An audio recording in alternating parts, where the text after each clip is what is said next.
Hey, với nào anh đi làm nó trong những điểm chưa cái đây à mình số là lỗi cho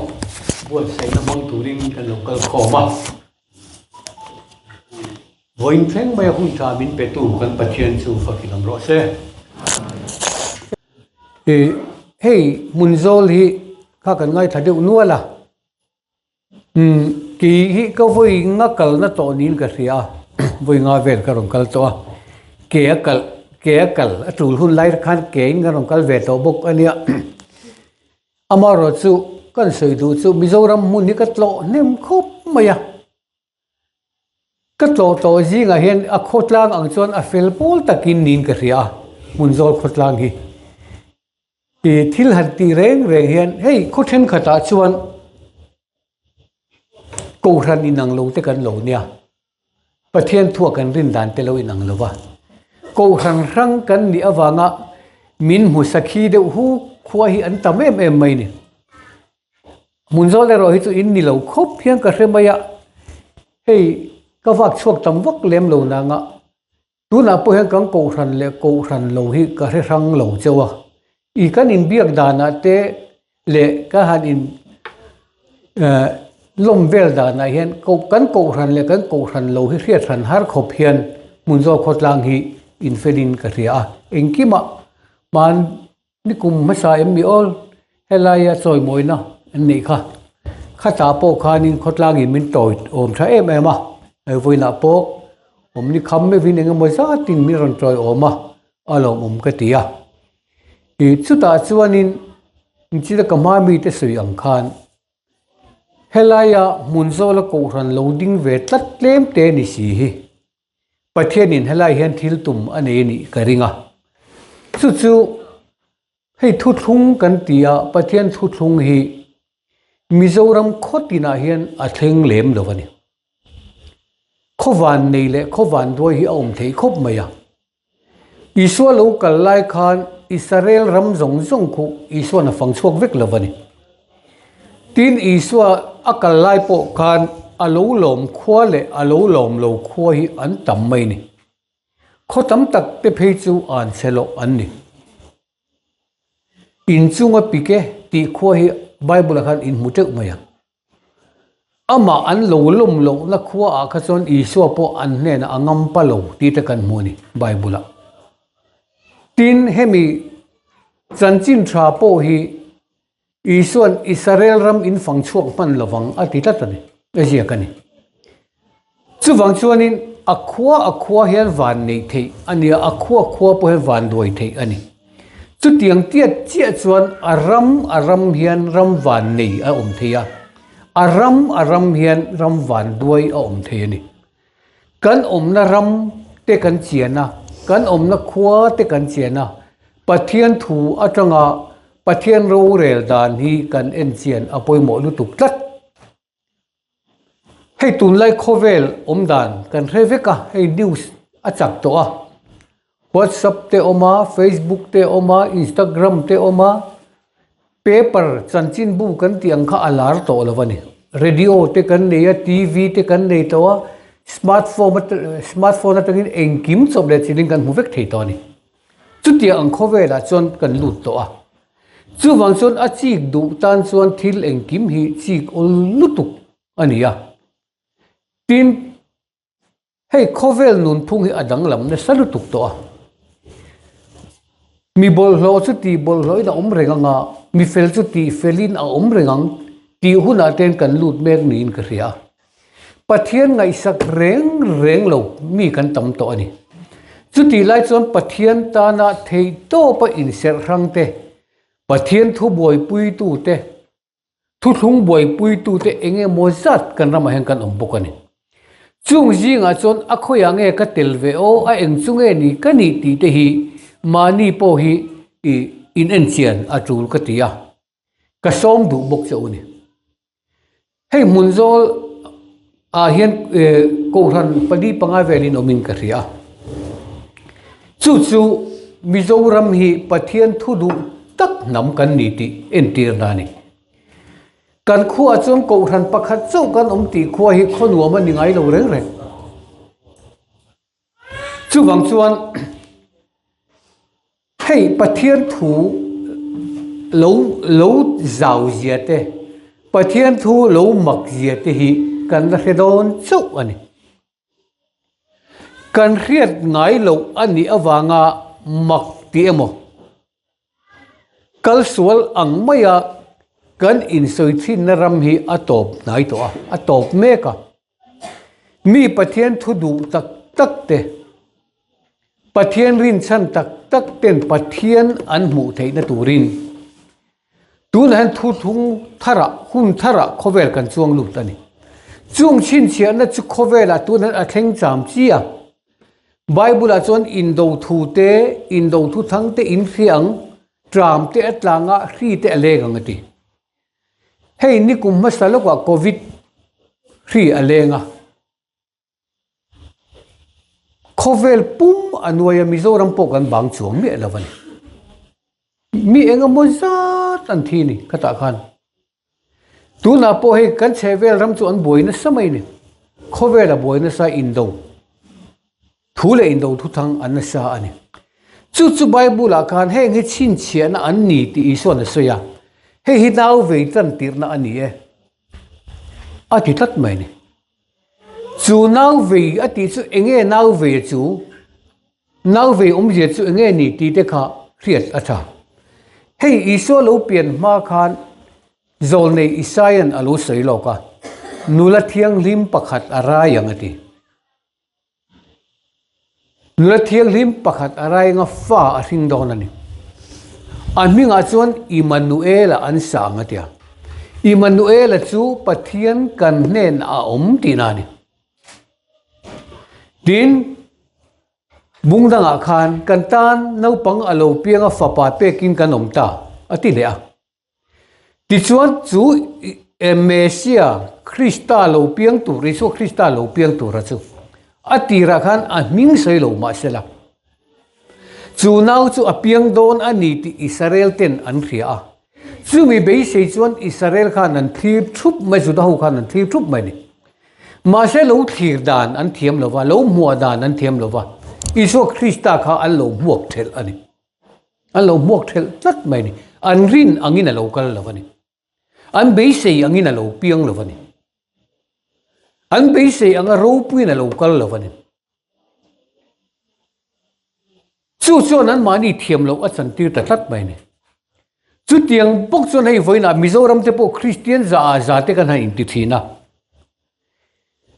Bible iso Krista local le tur thu a kanin ne ma mitam peren iso local kan tong ha ringot mai ni ma se engtin nge a local don ti la mi kan ngai tu chuang mi lawani pathian hian kong ani ti ka ril ka kan riat tlan ka du pathian hian kong ani sazu te po hian kong an nei veka sakhi te ramsa kan ti reng re han kong an neya pasal tha te chon chuta chon sa an chang thin tunlaya YouTube a pasal tha kom na thon thu ngai thak tu tam tak om an sa chan dan chan chin si chang te theira tlan chang te chan chin tam tak ngai thak tu rom pasal tha ten sa an changa an chan chhuwa chuan an ka pa san ka pa ni chu tiang ang chia chuan pathian po hian kong ania pathian po hi ama kong akal thin ani ti hi kan riat kalu ke mani kong lo sa chopa hian akal ngai lo kong lo zon chop sak ngai lo ama kong akal thin ani chuan chuan ama kong te in alo kala Israel ten Isu Krista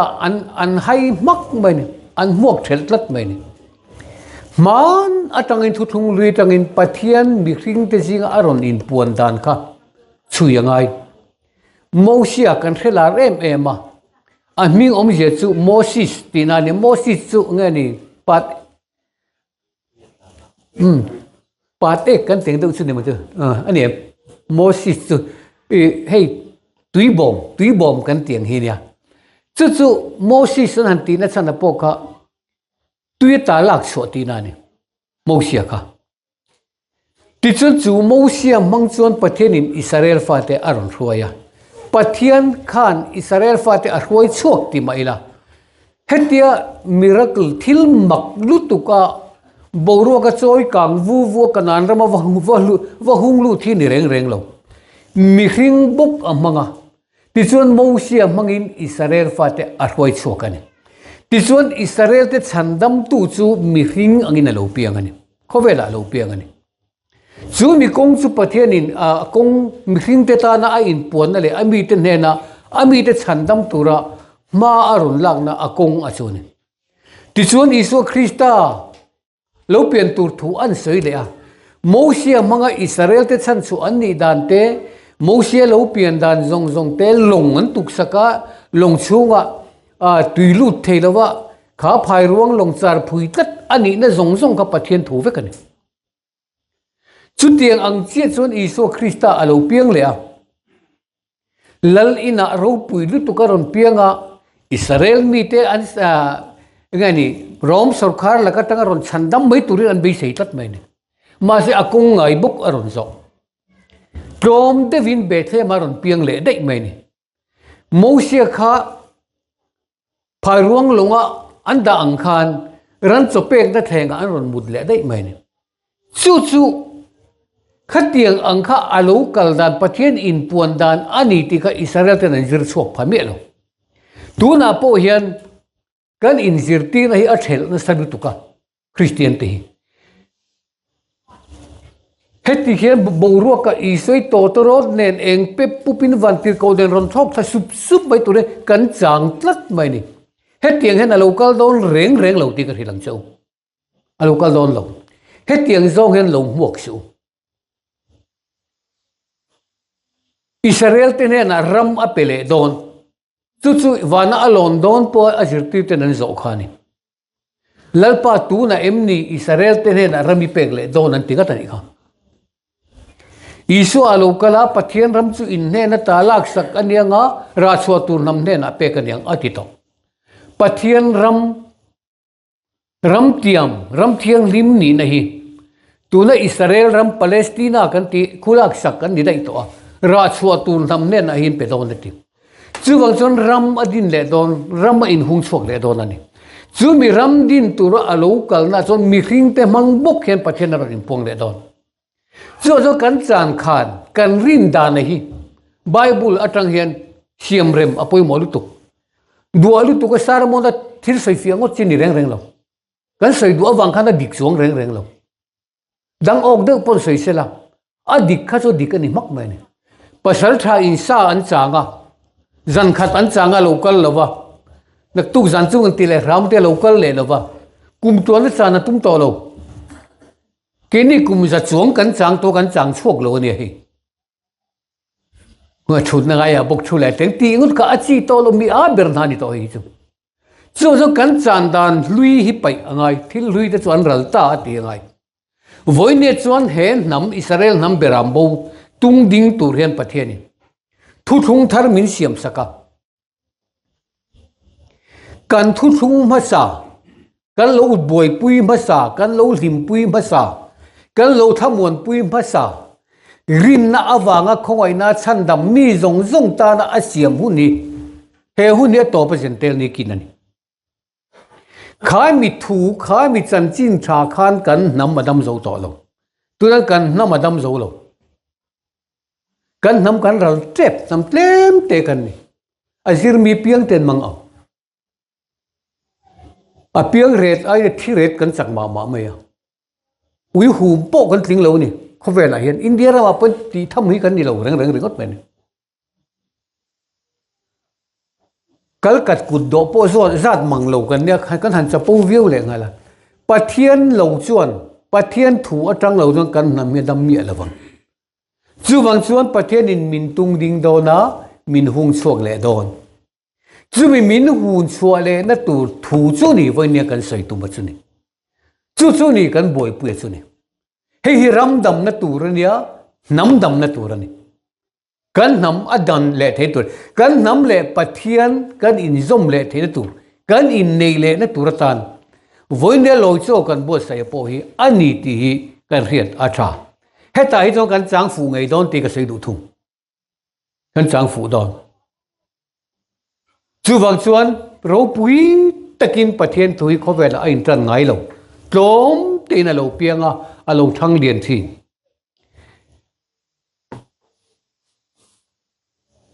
o nang Bethlehem Judai ramami Judai ram khopui te jinga ite ber top love I chunga train op tu lo chuak don sia ti Bible akan mo khotere ute Nazareth atangin khovel chandam tu alo piang tur himin mak anten Bible akan sera akal to lam chu kan amen mai maselo kal le tur po hian kong ngai bokoron zo don kong dangaron zo don chuang lo kong than sanin pathen de lo kal ngai reng reng lo a kong boka lo kal sat sat thi sazu pon kuwa a kong bik an nei pathen zo kong ani lalpa chon thlipu ya kong ani thina ti mai ni kha kong ani lom pathen chon chu a kong a chon chan na chang I riang u a bel em awang hen a local don lo kan ring khopai kumza kan han chul bel vel chu nia a local le dan tur be se hian ma se mi zong zong ta na chan chin tha khongai na hun kan ti aliama tuna chon anam than te atung ding le to don thu thung thara kan lu chho dei don ani chung mi nam than pathian nam than fatir ni na chang tu Israel nam beram bo kha mizote kan niwangin mizote Israel te pathian in min tum din dan turte min siam puit lin dan turte mal som na min pek dan turte min en kol dan tur chan chin tha ani voineng kan boi pui ni chu chan chin tha chu boi pui tlangila chumi chu kan nam bian boi pui toila kan nam adamang politics ta tangin kan ram siam that kan tuma a thei to lova voinen chu chau lo chu bei sei tu tang kan nei mi lovani kan ko than kan tama wange mo kan ko than kan hausak e wange mo lam ani to lo tu na chuan hausak na sumle pain a le thei reng reng lo pathian thoni henun na hi chuni pathian in abuat sayate ta na asia ma chuni lalpan amangai te tan abuat sai an tiang khan rama buat sai chu ati khan chu lalpan zoram mi Israel ram thara atung ding dona chuta chon chu mi lua ve thei tur chuan pathian thu thung thara hian kan pian non angai kan pian thar angai kan in pumpek angai kan in tuklu angai Krista ta inia Krista taksa ini a thu thung a en kol tur le a thu thung atanga a chom tur nam te kan ni ti I riang u le chu thu ma kan se ni sela lalpan thu ma som ro se